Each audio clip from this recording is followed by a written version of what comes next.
তারেক রহমান খালাস পাওয়ায় বিএনপির আনন্দ মিছিল।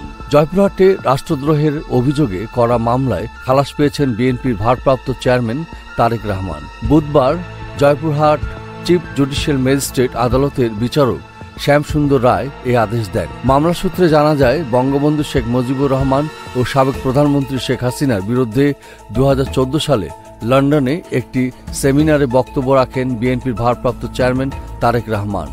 এ নিয়ে একই বছরের 17 ডিসেম্বর একটি জাতীয় দৈনিকে প্রতিবেদন প্রকাশিত হয়। পরে তারেক রহমানের বিরুদ্ধে রাষ্ট্রদ্রোহিতার অভিযোগে জেলা ছাত্রলীগের সাধারণ সম্পাদক আবু বকর সিদ্দিক রেজা জয়পুরহাট থানায় 2015 সালের 28 মে একটি মামলা দায়ের করেন।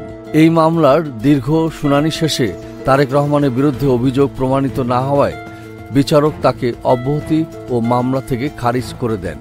এরপরে জেলা বিএনপির আহ্বায়ক গোলজার হোসেন ও যুগ্ম আহ্বায়ক মাসুদ রানা প্রধানসহ বিএনপির অঙ্গ সংগঠনের নেতৃবৃন্দরা আদালত চত্বর থেকে আনন্দ মিছিল বের করে। এসব তথ্য নিশ্চিত করেছেন জয়পুরহাট জজ কোর্টের public prosecutor advocate Shahanur Rahman Shahin. S Ahmed Raj, desk report, এই সময় টিভি, ঢাকা।